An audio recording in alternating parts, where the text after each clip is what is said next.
Clicking the button. Do you want to move to Birmingham, Alabama, or just want to know what it's like there to visit? You are in luck. We've got Poticny, and I pronounced it perfectly right, and I point the right direction now. Say hi to everybody, Bonnie. I messed it up there, though. Hello.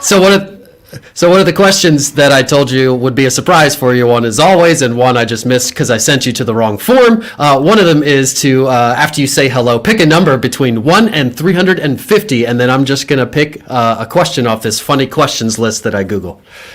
Interesting. One came to my mind. Okay, 74. 74. All right. What game have you spent the most hours playing? Oh my gosh, I really don't play games, but we do play at the holidays. We play that right, left, center game. I don't know if you've ever played that card game. It's a dice game. It is so cool. Look it up. But right, left, center is a fun family one that we do every time we get together at the holidays. Nice. I like that question. Yeah, I feel you. Is it just with any two dice? Die. One die, two dice? If you Google right, left, center, it's a little box with dice, and it gives you the rules. Okay, so it's an actual game you would buy. It's just a little box, yeah. All right, left, center, everybody. I feel like I've seen it, but everybody check that out. And we're going to talk to Bonnie a little bit more in a second. This is Want to Move There, the show giving all humans the information they need to decide whether or not they want to move to a different area. I am your host, Bicksler, Realtor of 15 years, right here in central Pennsylvania. Hit us up in the comments and say hello or give us any questions if we don't see it while we're going, which is quite possible because it's just a little red dot that appears and I don't click on it. So if you have any comments or questions and we don't address it while we're going here, we will come back and address your comments or questions later. And check out the replays on YouTube, Instagram, LinkedIn, Facebook, all the audio places, iTunes, Google Play, all the places, wherever you like to get your content. This will be sitting there waiting for you to consume it. And now we will come to Bonnie. And then the second question, while I bring up your bio to tell everybody a little bit more about you, is what is the last movie that you watched? Okay. And I have seen the preview of this. I do not watch movies either. I don't play games and don't watch movies. Like, I don't have time. I wish I did. I really do. But what I keep in the background, I have Netflix, and that's it. I don't even have TV where I don't want to be distracted by it. But on Netflix, I will watch Schitt's Creek, and I have them playing over and over and over. So I just love that. It's very lighthearted. It gets you kind of away from the distractions of the world where there's this side, that side. It's just makes me feel good. Well, you got me with that. I'm probably on my fourth or fifth time watching it. Sometimes I just fall asleep listening to it. I like comedy stuff. It's like they're my people, you know. I just feel like if I'm going to get work done, I need like some entertainment. I just keep them in the background. Yeah, I love it. Have you ever watched, if you need another one to watch once that gets old, Letterkenny? It's kind of an acquired taste a little bit. I have not even heard of that. And actually, that would be on Hulu, I guess. But it's a Canadian show. I think they're like well-known comedy people in Canada. I stumbled upon it somehow. Now it's kind of catching on. Like Schitt's Creek, nobody knew about it. And then all of a sudden... Canada seems to be representing. Yeah. It's awesome. Check out Letterkenny. But it's also one of those that kind of... you either love it or it's the dumbest thing you've ever seen, maybe. But all right, cool. So I got your bio up here. You grew up in Toledo, Ohio, and then you moved to Dallas after college, and you moved to Birmingham after children. So growing up in Toledo, you went to high school at St. Ursula Academy. What's the mascot of Ursula Academy? If anybody's watching from there, so go whatever they are. Yeah, if anyone's watching from there, please tell me what it was. You don't know? I'm not sure we had a mascot back then, so it was just the same. It was St. Ursula. Well, it was an all-girls school, so we didn't. I don't know. Maybe we didn't need a mascot. Gotcha. Is St. Ursula? Do you know what that is? That a patron saint of something, or? It was a private Catholic school, so yes. She must be a saint of something or other. We'll have to look that up. Somebody hit us up in the comments. Look it up and tell us who Saint Ursula was, what she stood for, or whatever that is.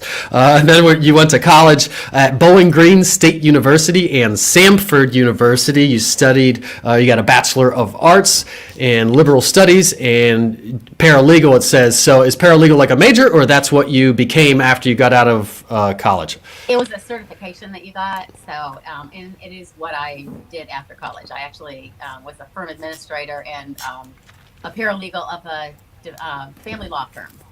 So that's great. People can trust you to keep the paperwork very, very, very well then. Yes, and there's a lot of discovery, so it's kind of like, I don't know, for some reason it seems easy in the real estate world that we're always trying to discover, we're always trying to figure out the pieces. So it was just the talent that I already have. True. And your favorite color is purple, not blue. You said you watched a few, so you knew not to say blue, but you said your real favorite color is actually purple, so it is actually purple? It is. What would your second favorite color be? Blue.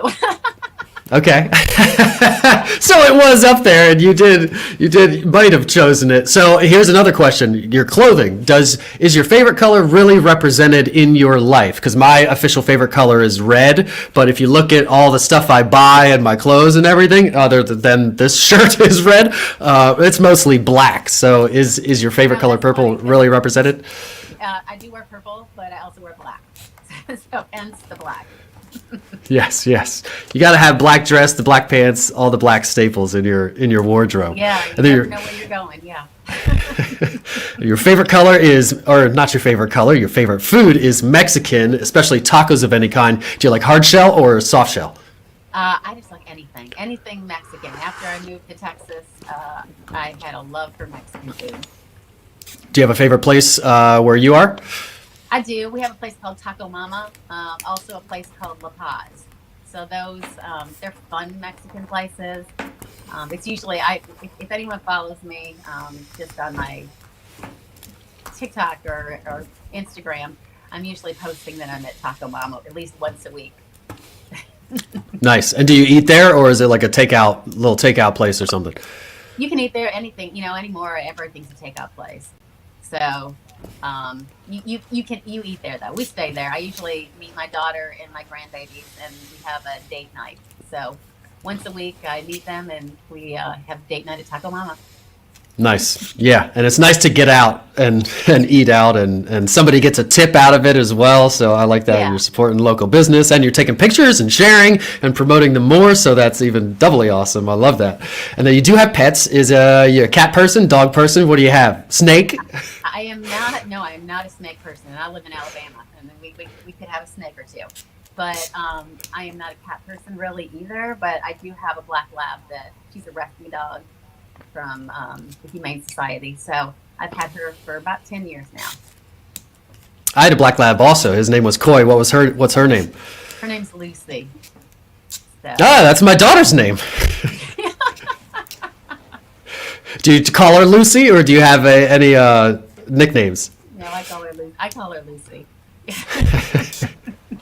I'm gonna call my Lucy Goose, because it was Lucy Goosey or Silly Goose, and she is the silly funny one. So I probably never said Lucy to her once in my life. So that's cool.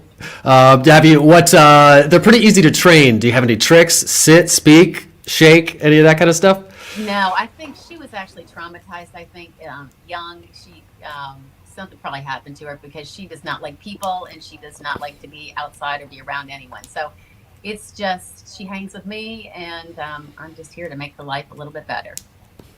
Nice. And then does she go with you when you go to visit your 6 kids, which is also your hobbies, your 6 kids and all the grandkids? Yes. No, she does not. She sheds a lot. That's one thing you should look at when you're getting a dog. Is it a shedding dog or not a shedding dog? She sheds a lot. So no, I do not like to travel with her in the car or take her to somebody else's house. There would be a whole nother dog left there. Agreed. That was mine. I loved my dog. He was the best, but then he died, and we didn't get an immediate replacement because we just had a kid. And we're like, well, cool it. And the fur, I mean, life was all different. We could go on vacation without having to worry about anything. There was no fur constantly in the house. My allergies immediately went away, too. I used to always have allergies because we always had dogs and pets. And I got a dog in college, so I pretty much always had a pet, always had allergies. My dog died, had no pets, and the allergies pretty much immediately went away. It's that dander, yeah. Yeah. So your kids, they live all over the place. You listed here Atlanta, Savannah, Orlando, Auburn, and a couple of them are right there in Birmingham. So do you have some special schedule to go visit everybody, or do they come to you, or how do you do all that kind of stuff? That's a lot. No, it is a lot. And so we do have, I did do in Atlanta to Savannah to Auburn. I tried to get 3 of them in the last loop. I missed the one down in Orlando. So my next loop is going to be doing all 4 of those and then coming back. But we do meet twice a year at the beach. So I get a beach place, and whoever can show up can show up. And we have all the grandbabies and all the kids get together, and it's a lot of fun. So we work hard, but we play hard too. So That's awesome. What beach do you go to? Go down to 30A, which is like Rosemary Beach. It is so pretty down there. It's just laid back, rent bikes. Everyone walks around. There's golf carts. It is such a laid back life. I love it. I love it. In Alabama? It is in Florida, but it is in the Panhandle. So it's Gotcha. down by Destin and Seaside, and then there's Alice Beach, Rosemary. You should look it up. It's a great area. Yeah, but it is Florida. But Alabama, actually, this is a perfect segue because I'm going to bring up the map now and show everybody where Birmingham, Alabama is, because I don't really know. Interesting thing for me. I mean, I know where Alabama is, but I don't know exactly all these places, so it's fun for me to learn as well. But let's bring it up. But I was saying that because it looks like it does have some ocean frontage, which I'm guessing was negotiated there between the Floridians and the Alabama, and they said, "Hey, no, we need some water access with our state," so they gave them this little sliver here. But anyway, here you can see the pin. We got our globe here. United States. Alabama is on. Do you call that? You're a southern state, I guess. Yeah, you're not south. Central or anything. What are you, Central Time Zone? We are in Central Time Zone. So you're an hour behind. Yeah. And you can see the pin there, and then Birmingham is, they call it North Central. I guess it is a little bit north, but almost exactly central. And then I am going to read the little Google quick fact here. Birmingham is a city in the north central region of the U.S. state of Alabama. Birmingham is the seat of Jefferson. Why does it say? I read a couple other ones that said it's the seat of, and there was another southern state. Birmingham is in the county of Jefferson County, I think is what I changed it to on the last one. Jefferson County is Alabama's most populous county as of 2020, and Birmingham had a population of 200,000-ish, making it Alabama's second most populous city after Huntsville. And you mentioned before we got on air that the actual greater Birmingham area is more like 1 million people, so this 200,000 is probably registered people in the city proper of Alabama or whatever. Right. So let's talk about first what the landscape looks like. So people coming from here anyway, we're used to big trees, woods, rolling hills, mountains. It's pretty much hilly everywhere. Sucks for bikers, road bike. Well, unless... Actually, I like it. If I go to Florida, this is boring. It's just flat. So what is it like there? You're kind of south. Is it flat? Well, you have sea level when you're down in Mobile, Alabama, and then up in the northeastern corner, you have the Appalachian Mountains. So I think that's 2,400 feet above sea level, and then you have sea level down in Gulf Shores. So there's a lot in between. So we have hills in Birmingham. We do have Oak Mountain. We have Shades Crest. We have different mountains here, which are really nice because if you can build on those, it's beautiful. It's beautiful.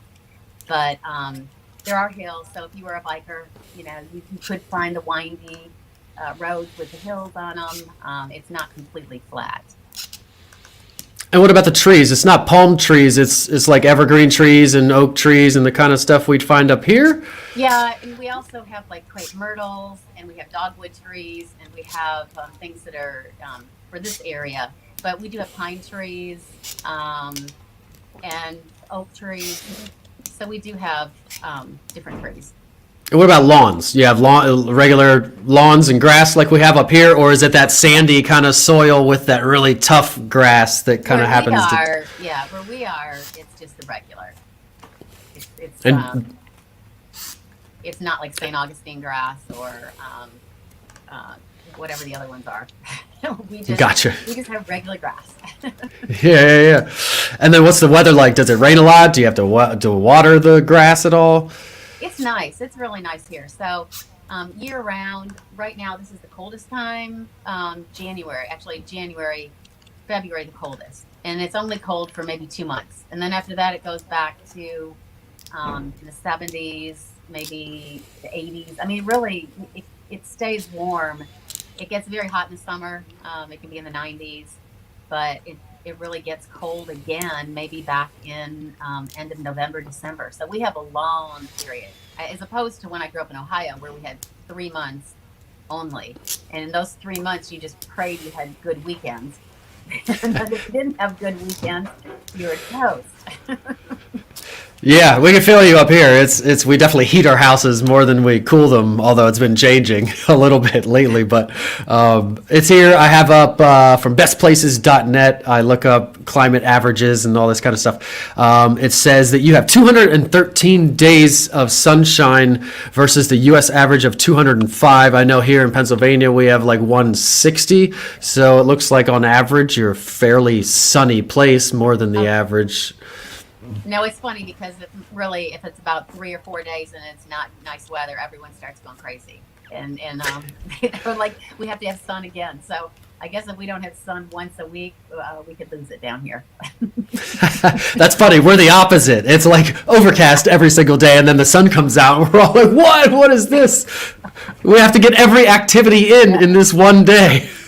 And you feel like a total slob if it's sunny out. You better be out doing something, because the next day you won't have the opportunity to do it probably. That is And then snowfall, it says 1.3 inches, so pretty much don't get any snowfall, but it does say that average, the low is in January about 32 degrees, so it does get pretty cold. You have winters, but you just never get any precipitation for the most part. And it does get cold. Our issue here is if it rains and then freezes. So we usually get like a storm. It's going to be a temperature change, a pretty big temperature change, and then if it freezes overnight, it starts taking down the trees, the limbs. 2 years ago, I think, 2 or 3 years ago, was the ice storm we had here, where it closed the city down. Like we were all at work, didn't know the ice storm was coming. Ice storm came, and people were stranded for days on the road. I was stuck in my office for 2 nights, couldn't go home. I actually took my car, because I'm from Ohio, so I'm like, oh, I can drive in this. And took my car out to the parking lot and just slid right down into the woods. And I'm like, I will walk right back. So not a common thing, obviously. What, like No. sleet or hail or any kind of nothing frozen from the air usually. Now, if they think it's going to snow, we close down. So no salt trucks, nobody's plowing or salting the roads or anything. And it is hilly, so really, you really have to watch it, because you don't know where the ice, we could have that black ice, so they're not used to it here. So with that swing of it gets 90s down to 30s, you're getting 4 seasons for the most part. Are you getting like fall leaves and the whole fall leaf change, and then spring blooming of all the flowers? And it's very pretty. Now, bloom is huge, so that's when the allergies start flaring up. So you're having most of your allergies in the fall. You're going to have your allergies in the spring. Once everything comes out, it's and you can see the pollen probably for maybe like 2 weeks. If you drove your car, it's just green straight across your car. It is just amazing how much is out there. It's a little rough to breathe during those 2 weeks, but after that, it's beautiful. Just beautiful. Agreed. We have it here. There's a lot of, usually it's the yellow pollen. I'm sure there's other colors Yeah. of pollen, but usually all the cars are covered in yellow, yellow pollen for a few weeks. Yeah. Yeah, that gets. I don't even wash it. I don't, everybody, they wash their car like every day. I don't, why would you do that? I'm gonna have to do it again tomorrow. To hose it down, yeah. There you go. And then what about like tornadoes or earthquakes or hurricanes or any of that other kind of natural disaster stuff? Do you have to watch out for that stuff there? Well, since we are on the Gulf of Mexico, down in Mobile and Gulf Shores, so yes, there are hurricanes, and those at least you have some warning. So you do have a little warning of when to evacuate and when to leave. We also have tornadoes, which I've had tornadoes in Ohio too, and I had tornadoes in Texas. So I don't think a lot, but for people that have never had tornadoes, they might think that's something to worry about. We usually have a warning. We have a great meteorologist here, James Spann, and you watch him even if you're down in Florida because he will let you know what's going on. But with the weather changes, sometimes it'll be like in the 30s. And the next day it'll be up in the 70s. So it just really depends what's going on with the temperature. And with that, you have to find your storm shelter. Hope that you have a basement. If you don't have a basement, have a friend, have a relative, but have a plan of somewhere to go. So you do have basements. Do you get flooding in your basements like we do up here? You're also lower in sea level. I brought up the map here, and it doesn't look like a lot of cities have like a river running straight through it, but you don't. But you do have a river kind of on the right and the left, and looks like a couple bodies of water, and your elevation is low. So is flooding ever an issue? Are there places where you have to get flood insurance? There may be a couple places, just low-lying areas, but for the most part, we don't have big areas that are flood zones. As a realtor, that's one thing you look for is the house that you're showing, is it in a flood zone? So if not, they're going to have to get flood insurance, and that adds cost. But we do have lakes, we do have rivers. Only if really we get just a downpour that's just a couple inches in an hour, that's when it's going to flood. That's when the banks just can't take it. But it pretty much goes off. Gotcha. And then what is that river there? Is that a major river? Is that a river or a bunch of lakes? What is that? Can't see, but there's the Cahaba River that goes through Birmingham. Now there's Smith Lake, that's a large lake north of us, and then there's Lake Martin, which is down by Auburn, going down that way. There are other lakes around, and being outdoors is a big thing for Alabama. So people do go to their lake, they go to their beach place. A lot of people have a second residence, or just go on vacation there. And you mentioned that you like to, I don't know if that was before we got on air, I think you mentioned you like to drive a lot of places, and we'll tell everybody where they can drive to. But because you told me that, I'm assuming you have a good infrastructure, road structure. What's the commuting like? First of all, what's the age of the roads? In Pennsylvania, all our stuff is old and falling apart, and all our roads are kind of like those condemned, or the bridges are those condemned ones, and you'll be going to a listing and all of a sudden you have to reroute 30 minutes out of your way because that bridge is being worked on. So what's the age first of the infrastructure, the roads and things? Honestly, I'm not sure, but I will say after living up north, the roads are probably better here, but we also don't have the winter with, you guys have, it always seemed like after the winter, there were potholes up north. And we don't have a lot of that here. We don't have a lot of, temperature's not going to do a lot to the roads. So they're really there. They're great roads. We have, Atlanta's 2.5 hours away. Auburn University is an hour and a half away. University of Alabama is 45 minutes away. The beach is 4 hours away. Nashville's 3 hours away. So we just go, we always have somewhere to go. And if you want to get really wild, New Orleans is 5 hours away. So we do all of it. We do everything. Like if you get bored in town, you go, okay, well, where can we go this weekend? And you really could go. If you were to go somewhere on a Friday, you could come back, have a long weekend or come back on Monday. I go to Atlanta a lot. One of my kids lives there, and it's only 2 hours away. So. Yeah. And then do people work in Birmingham? Is that where most people work? Do they live on the outskirts and commute in, or what's the main commute? Like here, Harrisburg, the main rush hour traffic would be going into the city and then going out of the city. that's kind of changing everywhere, I guess, because people are starting to work from home, and you got these office centers popping up out in the suburban places. But so what's the commute like? Where are people moving to and from? Where do they all work? I would say corporate is probably still downtown for the most part, but there are office complexes that are in the suburbs also. So I think people are trying to find a better balance. I mean, one of the reasons that I moved to Birmingham from Dallas was because it always took me an hour to get to wherever I needed to go. I had 6 kids that played sports, and with playing sports, I mean, one would be over here and one had to be here, and it would take like an hour to get to their just field. In Birmingham, it's much better than that. Really, we have 2 roads, I-65 and Highway 280. They're considered busy, but when you look at it coming from a big city, you just go, that's nothing. That's what people say to me that are coming from like LA or New York. I'm like, watch out for the traffic. You don't want to live out there. It's going to take you 25 minutes to get there. Like 25 minutes? I'll walk that. Yeah. And see, yeah, that's funny. There are times when I go into work. I work from home mostly because that's just what COVID did, and it made it much more. I can get more work done at home. I just can. But going into work, I can get there in 5 minutes if I go hours that are not traffic. And then if I go during the hours of like 8 to 9 or on the way home at 5, it could take me 30 minutes to get home of the 5 minutes that I could do it outside traffic time. And are there any toll bridges or roads, or do you have Easy Pass, or you only encounter that when you travel to Florida or something? Yeah, I saw that in Atlanta. I'm like, I don't even know what lane to be in. And then I actually went back to Dallas, and I didn't even know what to do. It's like, okay, you have a pass, and it just reads off your car. And I'm like, I know, but what lane do I need to be in? They're like, you don't have a pass. Don't worry about it. We have a little fun fact here in Pennsylvania. We have the most expensive toll road in the world, the Pennsylvania Turnpike, which is a great road. I love it and I use it, but I guess it's expensive. It does go up all the time. It's because they switched to now they just read, if you don't have an Easy Pass, they just read your license plate and send you a bill, but they have no power to go against your credit or to go against your license or do anything because it's privately owned now, I think.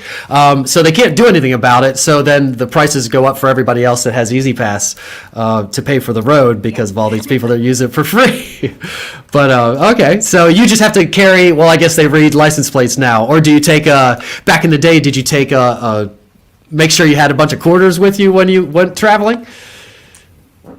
I don't even remember. You don't remember those toss things? Every time we went to the beach, I remember there was a couple places where you had to make sure you had 35 cents to throw in the thing.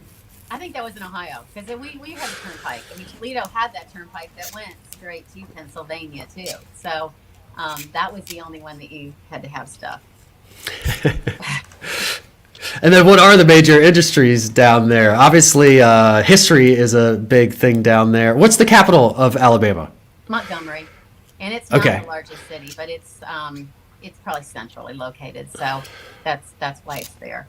But we honestly, iron and steel were the biggest things for Birmingham for a long time, but then healthcare overtook that. So we have Children's Hospital here. We have other hospitals. It's a great healthcare system. It's probably in the whole southeast. It's one of the better ones to come to. So we do have a lot of people that come here. They Airbnb or they stay in neat places if they have to stay for a long period of time. What about tourism? Because it's a huge. Right now it's Black History Month. I'm assuming there's a lot going on in Birmingham. They have a civil rights museum, so that is really nice. I've been through that a couple times. It's great for the history.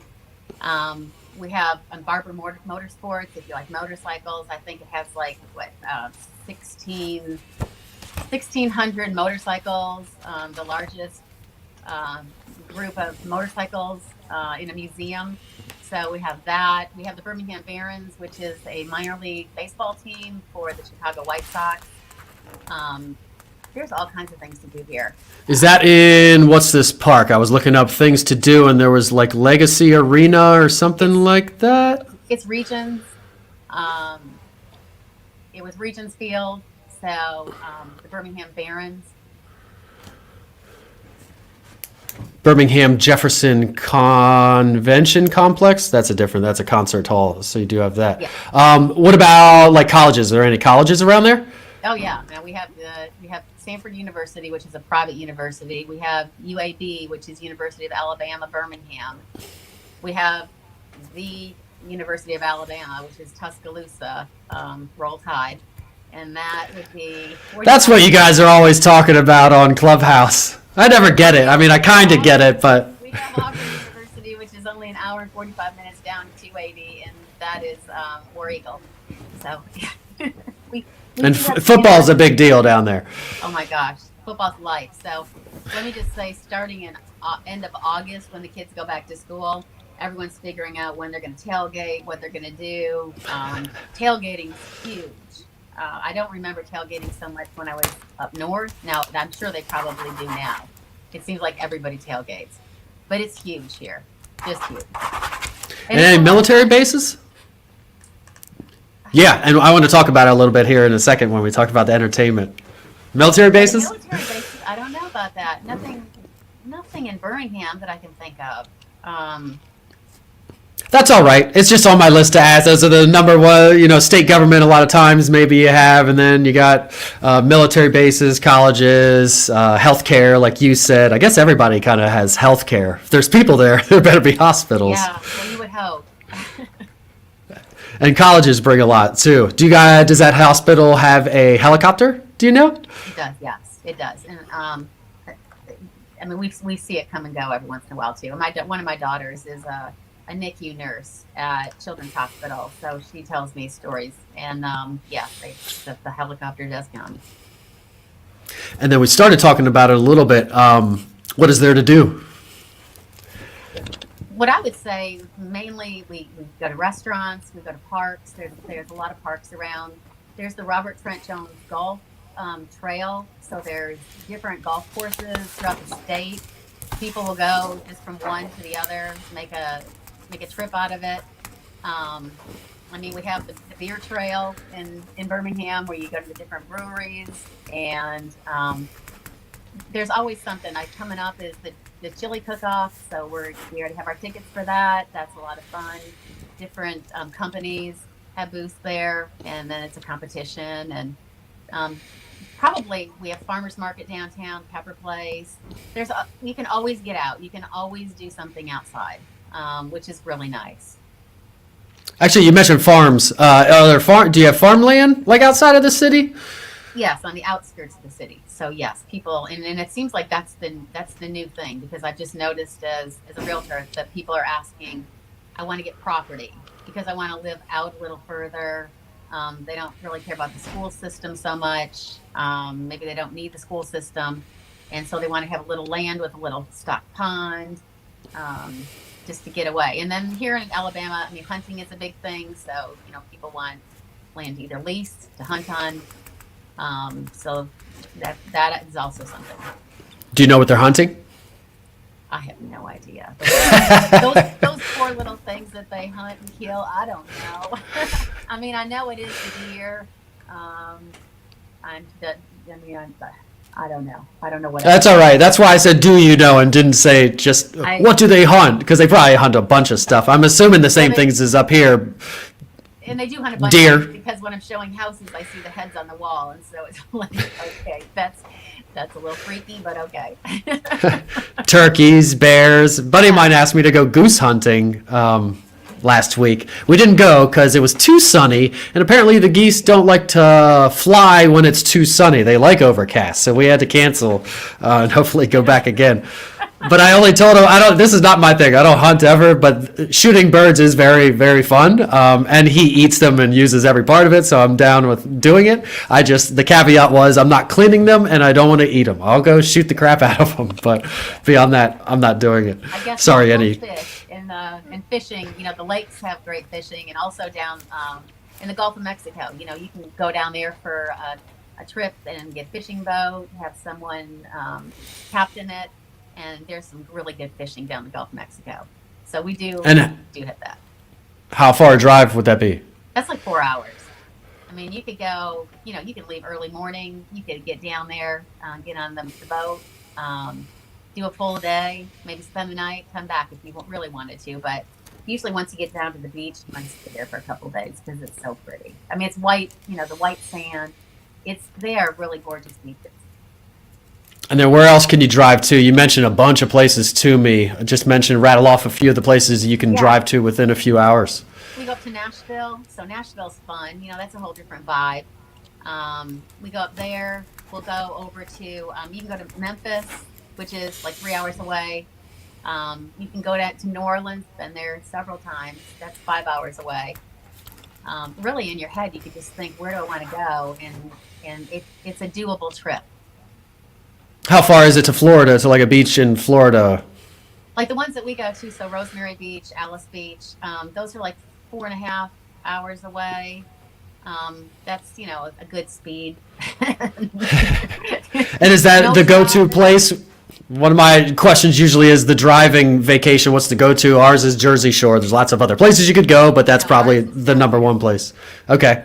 Is there a specific beach or like area of Florida that people go to? Well, they start in Alabama, so you go to Gulf Shores, you go to Orange Beach, and then you move over to Florida, where kind of, they gave us a little bit and then they took some. So then you have Destin, you have Seaside, Orange Beach, Panama City. There's all kinds of, the Panhandle. Okay, so most of this kind of like north, this little part that sticks out. You're not, so that's 4 hours, not down to like Sarasota or something. That's a far drive. And then what about, you mentioned festivals a little bit. You have like arts fests, and I just took you off the screen. You mentioned arts fests. Do you have like we do. There we go. I'm preoccupied with the screen. Do you have fireworks? That's what I was trying to think of. Fireworks. Yeah. And we do have 4th of July. They do that at the Birmingham Barons games. So they have 4th of July fireworks over there. And Vulcan, I think it's the Vulcan Park, so they have fireworks over there. There are fireworks in the area. Probably those are the only 2 places. It's safer to do it that way than to let people just blow them off all over. Sure. And then there's racing there, right? I saw some Indy track, and then Talladega's not too far from there. So for all the race heads out there, tell us a little bit about there, or whatever you know about it. I have not ventured to Talladega. I've seen pictures. I've seen people that have been there. I've seen videos, but I'm not a big racer. But it looks like it's a blast. I mean, they spend the whole weekend. It's a lot going on in Talladega. Yeah, I'm not into NASCAR either. And for those that don't know, it's a NASCAR track, which is just a circle, I think, right? Yeah.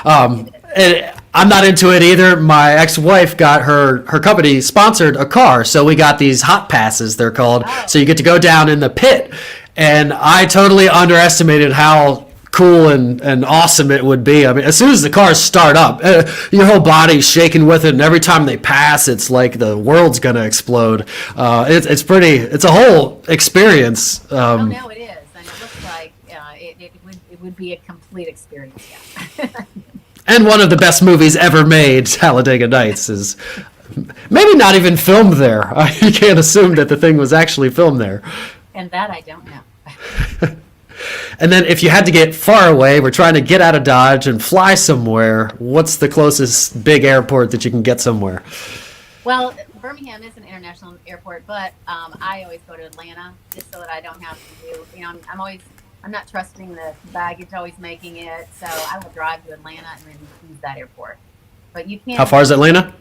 2 hours, like two and a half. It just depends on traffic there too. Once again, you have to get on the road at the right time. And then what if somebody wanted to see a concert? Where are they going to see it? That Legacy Arena place? Now, we do have an amphitheater here too, so there is an outdoor amphitheater. You could go to Jefferson, the Birmingham, it's called the BJCC, so that's a concert hall. You can also go to Tuscaloosa. They have a lot of good concerts that show up in Tuscaloosa. That's 45 minutes away. That's the university. Having the universities close is nice. Yeah, they have a lot of facilities. A lot of our concerts are at the Bryce Jordan Center up at State College. So yeah, for sure. And then the question everybody wants to know if they're moving there, obviously, is what can they get for the money? Here, our average price is, I think it's $250 would be what's on the books. It's more like $300 in my opinion if you're trying to get that kind of entry level first dream home. Probably 2 stories, 2-car garage, 0.2 acres, built in the 80s or 90s for 300-ish. So how does that compare to what people can get down there? Well, we have a big range, but you can get something in every range. So you could get something in the 100s. High 100s, you could get a townhouse, a condo. In the 2 to 300s, you could get a smaller house in a nice neighborhood, or you could get a larger house out. And then, I'm about to list a $1.5 million house that has 8,700 square feet. So it's a large, very large house. So is that kind of the top of the luxury market, we'll call it? Yes, I would say. And is that outside of the city? What's that property like? No, it's actually in the city. It's in a really nice neighborhood in Vestavia called Liberty Park. And so they have larger houses out there. They have more land out there. And what's the age of a house like that? Are these like old 1920s mansions from back in the day, or these are more modern? Those are probably early 200s. So okay. I mean 2000. So it's going to be like 2005, 2010. Really, they're not that old. That neighborhood is very new compared to a lot of other things closer into town. And then downtown, you have the older stuff, the 1900s, 1920s, historic districts. Yeah, they're redoing a lot of that too. So they're redoing the old office buildings that they have there that really aren't office buildings anymore. They're turning them into multi-purpose, multifunctional. So you have restaurants there, and you have condos there. So it's really, it's made a cool vibe down there. Restaurants have come. People go downtown more than they used to go down before. So really, it's a pretty cool vibe that you're getting in Birmingham now. You're seeing a resurgence, like kind of every little town is seeing, and people people are buying up everything everywhere, but people are moving down there. Is there a restaurant road down there that people kind of, where it's expanding from? It's all over. So like I said, there's the beer trail. The beer trail, there's different breweries all over. I mean, really, they're just taking different parts of downtown. It'd be nice to see at some point if they would just turn some of it green and make green areas where you could. They do have a trail that they're trying to put around the city, a walking trail. So hopefully that will connect more things too. But walking, running, and biking, but they're big things down here. And is there new construction to get as well? There is some new construction, not a lot of new construction. And then, of course, with COVID, everything slowed down even more. But you have a hit and miss, one here, one there, but we really don't have a lot of neighborhoods that are building. Not like when I lived in Dallas and Houston. Sure. I mean, right now, those places are, yeah. There'd be 1,000, house neighborhood just put up. Yeah, I won't get into that. All the houses are exactly the same for the most part, right? I don't see the appeal, but they're still selling. And then what about HOAs? Do you have HOAs? Obviously, we've talked about the stock is a little bit older, and HOAs are kind of a newer thing. Do you have HOAs at all? Is that something you deal with? So some of the neighborhoods, they have tighter HOAs than other ones. I have noticed a little resurgence in a couple of the HOAs. They are now not letting Airbnbs, whereas people had Airbnbs in the neighborhoods. Now they're making it so that you cannot have Airbnbs. So they're trying to tighten that up a little bit, which I guess I'm not quite sure what people are going to do if they're going to sell. I'm not quite sure, or they're just going to rent. But the HOA, they seem to be putting someone's back against the wall saying, hey, you've got to make a decision here. They're doing that here too. They're doing it with just pure rentals, which I guess they have to in some respects to get it to qualify for FHA so that certain people can buy it and all that stuff. But it has been I'm seeing more increasingly that every townhome, anything in an HOA listed is you can't rent this. You used to be able to, but now it's at the limit, and everyone that moves out is not getting rented again. So Well, it's making a pain for me because I only want to buy stuff that I can rent out. yeah, well, and that's what everyone wants to do. And I guess, it's good for the neighborhood, though, that they do probably put some of those contingencies on them because, people are coming in and just buying whole blocks. So with that, you need a little control. You really do. To respect the homeowner that lives there, that has been there for a while, their values have gone up, they want to stay there for a while, and then all of a sudden someone comes in and just buys a block. Right. That's rough. And then they don't take as good care of it as a owner would, and everything starts going down for sure. Yeah. Well, and with And then Airbnb, people just come and go too. So you have more people coming and going as opposed to even just renters. I mean, I'm not anti-Airbnb, but in a neighborhood, if a lot of it flips over and you live in that neighborhood, I can see where that would be an issue. Yeah, agreed. I don't want it in my neighborhood, but I also want to own properties and do that. So yeah, just not in my neighborhood. Yeah. That's why you got to buy one downtown in the older stock or in a single family house that's not an HOA or something. You can do whatever you want to, although you still have the municipality to deal with. But so what about, are there like golf courses or amenities to any kind of communities or that kind of stuff? So now the Robert Trent Jones Golf Trail, that's public, so you could golf there. There are also neighborhoods that do have country clubs. So the one that I was just talking about, there's a Old Overton. There's a golf course there that people belong to, and then there are cities that have golf courses that you can belong to. So golf is big down here.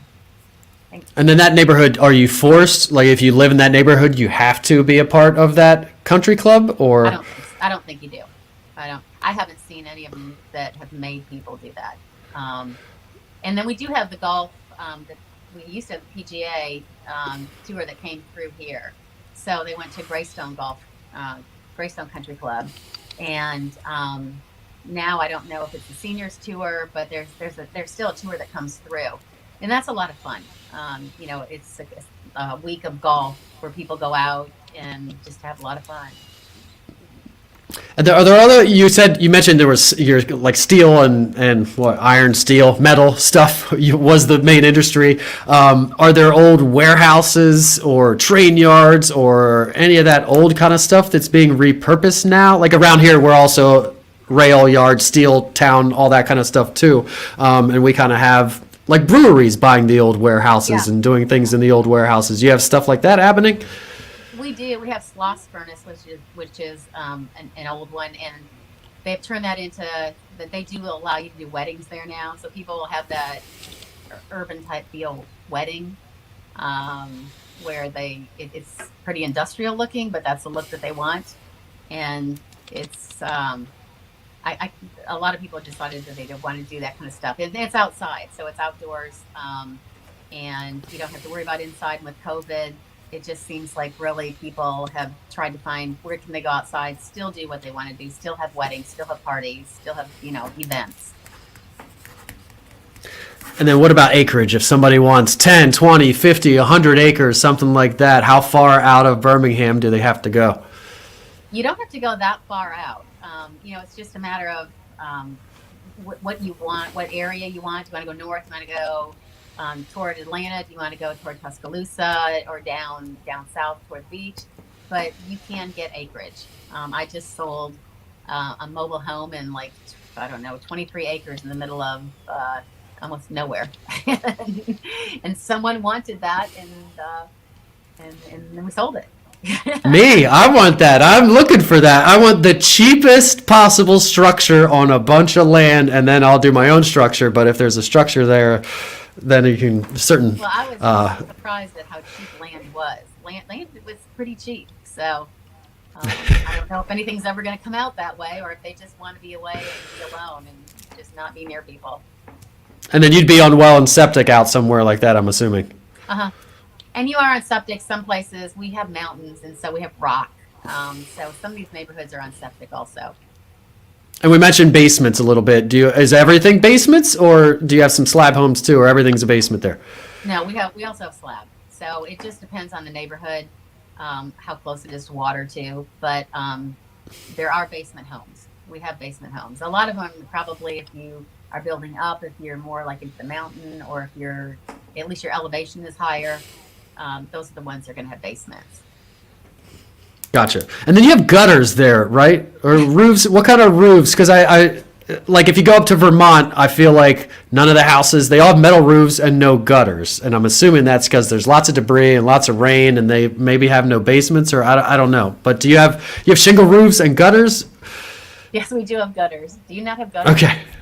We have gutters because we have lots of rain. I found it weird that up in Vermont, around all the ski places, all these woods houses don't have any gutters. They just have metal roofs and then no gutters. And it is so sad. At least the ones that I see. And I just sold a house. I had the buyers, and the house had issues because the gutters were filled. I mean, if you don't empty out the gutters, you don't clean them out. So the water was going straight down. Well, it caused major damage to the foundation. So now the repair on that is going to be, I don't know, somewhere like around $50,000 because you didn't clean out the gutters. I mean, just clean out the gutters. Like, let them flow, let them do their thing. And if they're going straight down, make sure you get, the little angle on them so it goes away from the house. It's such an easy thing to keep water away, and water is such a problem. You just don't want to have water issues. For sure. Everybody wants to go into the basement and dig trenches and have pumps and pump the water out and all this stuff. When you start outside is where you solve a flooding problem. You don't do the interior stuff, but sometimes you have to. But I have had ones where they did the whole thing and then figured out, oh, our downspouts were just going to the wrong place. Well, if anyone wants to do anything to their house, make sure that you always clean out your gutters. That's just, it's really an important thing to do, is to clean out the gutters so that the water can flow, not go over the gutters and then down into your foundation and cause major havoc. And then what's the inventory like there right now? We're in 2022 here in central Pennsylvania, and pretty much everywhere across the globe really is kind of a real estate shortage and a shortage of inventory. So what's it like there? Prices up and it's hard to get a house? Yeah, it is hard, but then you have to get creative or get yourself a realtor that can help you figure out what you need to do. Like, be realistic when you're going to go into an offer. A bunch of contingencies, it's not going to work. Unless the house has been sitting there. If you're looking for a house, look for the house that's been sitting there for a while. Then you're probably going to be able to offer less. Maybe you're going to put in the repairs to the house, and you're going to do that after you move in. And that's one way to get a house in a neighborhood that you might want to be in, but that house isn't really moving. So, the inventory is tight. But I've been lucky. I've found inventory, but that's kind of what I do. I look to see if it's a house that just came up. All the days are filled. You're not going to be able to get that house just on even ask price. Just have an honest conversation and say, hey, what are you willing to give up on your contingencies? Is it cash? And cash seems to always win. It's rough out there, but we're doing it. We are doing it. I think it's just make your buyer really realize what the market's doing and just have a little bit of a mind shift. I find that the hardest people to do are the people that are a little bit older, that have been in a house forever. They want to downsize and they want to look for a house, and you tell them these new rules and they just look at you like, you're crazy. I'm not doing that. And then you just say, you know what, you probably don't need to move then, because that's what you're gonna have to do. So I feel it's crazy. They don't want the big house that they have, but what they're looking for, they're not gonna be able to get. Yeah, and I think a lot of times it just comes down when people are offering on a house, whoever is the most fed up, so there's 20 offers on the house, whatever one of those 20 people is the most fed up at that point with making offers and losing. Whoever's ready to go, all right, I'm done, whatever we got to do, that's who's going to win that house. And you kind of have to streamline the offer process with your buyers, because making 10 offers, 5 to 10 offers for people takes a lot of time. So we have to streamline that somehow. No, and it's rough. I put a house up this morning, listed a house, and the next 2 days are completely filled with showings. And the first person that saw the house, the agent already called me and they said, we want it. What do we have to do? And I'm like, yeah, you and the other ones are going to want it too. So really, it's going to be putting it on a spreadsheet, a multi-offer spreadsheet, and just see where it falls. Do you have my form? Yeah, I do have a form. I actually made my own form because it was just crazy on a couple of these houses. So I made a form, and it's helpful. It's very helpful. Awesome. Well, good luck with that. I know, and I can't stand it when they call and try to fish for information. I get it. You're being nice, and that's what everybody tells you to do. You should call and find out what the motivation is and what's their ideal settlement date and all these things. But to me, today is crazy. Everybody's calling me. It's better if you just leave me alone. The one that bugs me the least and comes with the best offer is probably going to be the one towards the top, because we all know what you try. I mean, offer more money and less contingencies. It's not rocket science. Honestly, that's the easy answer right now. That is your easy answer. It's just offer the highest that you can. If it has to be appraised, the highest that you can that can be appraised. If it doesn't have to be appraised, offer the highest. Whatever you're comfortable with. This will be your next house. This is where you're going to live. So sometimes it's not just sticker price. It's do you want this lifestyle? Do you want to live here for the next however many years? And that's how they're deciding what they're going to pay. It's true. It's just the way it is now. So, I mean, and I think after a couple of years of it now, people are kind of catching on, and we don't, as realtors, have to explain or we don't sound as crazy telling them this. At first, it was you tell them, you're probably going to have to do no inspections or minimal inspections or something, and whoa, I don't even want to work with this guy. He's telling me I'm going to have to do no inspections. So I backed off telling, kind of let them learn on their own, and then I came back to kind of pushing it again and telling them more at the beginning. So it's learning for all of us as we go here. So let's get you out of here because you have this listing to tend to and all these offers coming in. My last question here, which has nothing to do with Birmingham or real estate, but does have something to do with you. If you could do any other profession, what would you do? Honestly, it's funny. This is the profession because I've already been a paralegal. No, caveat. No, you can't say that I would stay doing what I'm doing. I should put this as the rule that you have to pick something other than what you're doing now. I can't even think what I want to do. I love this. This is so much fun. Even in this market, you just have to be creative. The good agents, you just really have to work it every single day, work for your clients. I love doing this job. I don't think there is another job. I wouldn't even quit working. I mean, if I made enough money and could quit working, I would still do this because it's in my blood. Well, there you go. You're the one that people should be working with then. When pressed, very hard and put on the spot on live, multiple channels, she still sticks to selling real estate. So I like that. And I like real estate too. I don't know that if I won the lottery, I would keep doing it. But real estate is a very rewarding job. And there's all kinds of ways you can go with it and make it your own. So real estate is a pretty awesome thing to do. So tell everybody where they can reach you. Read your information aloud in case they are listening in their car or something and want to pull over and write it down. No, sure. I'm Bonnie from Birmingham, Alabama. And you can reach me at 205-999-3115. And my email is BPoticny@realitysouth.com. And again, you can contact Bonnie if you want to visit Birmingham, even if you're not moving there. If you want to visit there, realtors are the best tour guides. And you can contact me if you need to buy or sell a home in central Pennsylvania or anywhere across the globe. Bonnie and myself have a very vast and growing network of real estate professionals across the globe, both agents and lenders, all that stuff. We've got you covered wherever you're going, buying or selling. So hit me up or hit Bonnie up. You can call me, text me, or email me if you're reaching out to me. Throw a rock through my window, send a carrier pigeon, whatever you need to do. I want to hear from you, especially right now. We need some inventory. But even if you're buying, that's good too. Thanks for watching and listening. Thank you, Bonnie, for being here. And say goodbye to everybody.